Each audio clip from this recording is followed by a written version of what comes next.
Hello everyone, তোমরা কেমন আছো? আশা করছি ভালো আছো। আমি এবং ছোট্ট তাতান দুজনেই খুব ভালো আছি। তোমাদের সাথে আমি আজকে একটা রান্নার ভিডিও শেয়ার করছি অনেক দিন পরে। ছোট্ট তাতানের দাদু গ্রামের বাড়ি গিয়েছিল, সেখান থেকে ছোট্ট তাতানের জন্য সামুদ্রিক কাঁকড়া নিয়ে এসেছি। ছোট্ট তাতান যেহেতু এটা প্রথমবার দেখছে, তাই সামান্য একটু ভয় পাচ্ছে, কারণ ও একটু ভয় কমই পায় মাছ কাঁকড়া এইসব দেখে। তো যাই হোক, আমরা ওর সাথে একটু কাঁকড়াগুলোকে নিয়ে খেলাধুলো করছি, বেশ ভালো লাগছে। ও ভয়ে পালাচ্ছে আর কাঁকড়াগুলো এদিক ওদিক বেয়ে বেড়াচ্ছে, দেখতেও খুব সুন্দর লাগছিল। তো যাই হোক, তারপরে এবার কাঁকড়াগুলোকে আমি ভালো করে কেটে ধুয়ে রান্না করব। তো চলো আমার সঙ্গে থাকো আর পুরো ভিডিওটা দেখতে থাকো। আর যারা আমার ভিডিও নতুন দেখছো তাদেরকে বলবো ভালোবেসে পাশে থাকো এবং আমার এই ছোট্ট চ্যানেলটা সাবস্ক্রাইব করে দাও, যাতে আমি আস্তে আস্তে এগিয়ে যেতে পারি। তো যাই হোক, কাঁকড়াগুলোকে আগে ভালো করে কাঁকড়ার যে দাঁড়াগুলো আছে সেগুলোকে ভালো করে ছাড়িয়ে নিয়েছি। নিয়ে কাঁকড়াটাকে ভালো করে ধুয়ে নিয়েছি, কারণ এটা যেহেতু সামুদ্রিক কাঁকড়া, এতে অনেক কাদা থাকে।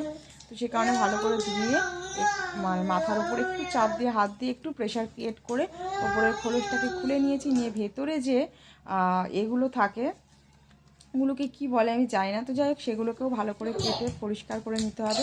কাটার সময় দেখলাম বেশ কয়েকটা কাঁকড়া ধোয়ার পরও ভেতরে কাদা ছিল, মানে কোনো কারণে কাঁকড়াগুলোর ভেতরে কাদা ছিল। তো যাই হোক, আমি কেটে নিয়ে আরও একবার ভালো করে ধুয়ে নিয়েছিলাম।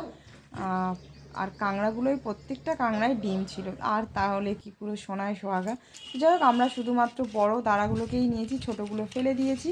দিয়ে ভালো করে নুন হলুদ মাখিয়ে নিয়েছি। নিয়ে এবারে কড়াইতে তো তেল দিয়েই দিয়েছি, তাতে তেলটা গরম হয়ে গেলে এগুলোটাকে ভেজে নেব। আর এই তরকারিটা আমি করব কুমড়ো আলু দিয়ে।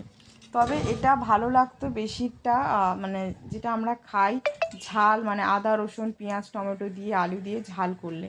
কিন্তু যেহেতু ছোট তাতান খাবে, তো সে কারণে কুমড়ো দিয়ে করছি। আর কাঁকড়াটা যেহেতু ছোট, কুমড়ো দিয়েও খুব সুস্বাদুই খেতে হবে।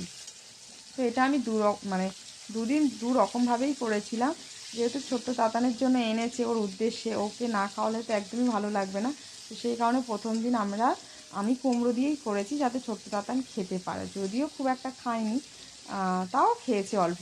তো যাই হোক, কাঁকড়াগুলোকে ভালো করে ভেজে নিয়ে তারপরে আমি মানে রান্নাটা করব।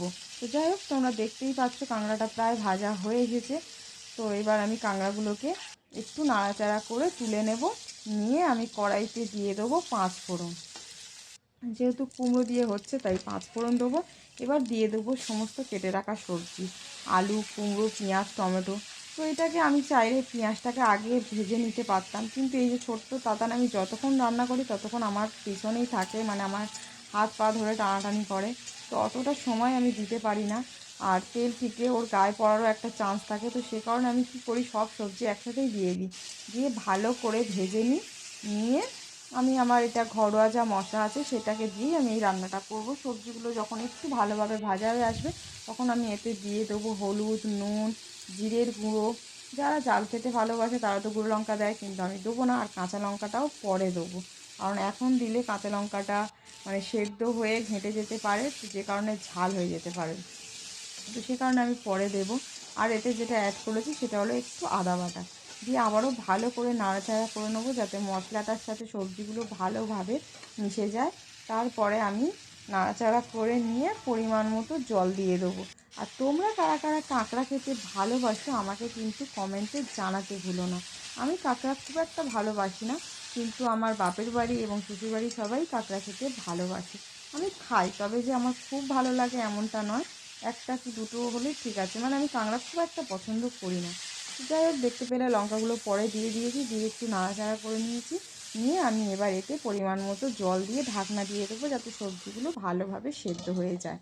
তো যাই হোক, দেখতেই পাচ্ছ সবজিগুলো সেদ্ধ হয়ে গেছে। আমি এতে দিয়ে দিলাম কাঁকড়াগুলো, দিয়ে আবার একটু হালকা নাড়াচাড়া করে নেবো, যাতে কাঁকড়াটা ভালোভাবে কাঁকড়াটার মধ্যে ঝোলটা ঢুকে যায়। তারপরে আমি এর স্বাদটা যাতে সমপরিমাণ থাকে, সে কারণে সামান্য একটু চিনি দিয়ে দেবো। দিয়ে ভালো করে ফুটিয়ে নিলেই তৈরি আমার কুমড়ো আলু দিয়ে কাঁকড়ার তরকারি। তোমাদের আমার এই ভিডিওটা কেমন লাগলো অবশ্যই জানিও কিন্তু বন্ধুরা। আর লাইক করতে একদমই ভুলবে না। আর ভালোবেসে কিন্তু আমার পাশে তোমরা সর্বদা থেকো। তোমাদের একটা লাইক আমার মানে ভিডিও করার আগ্রহটা বাড়িয়ে দেবে। তো যাই হোক বন্ধুরা, এখনকার মতো টাটা, ভালো থেকো।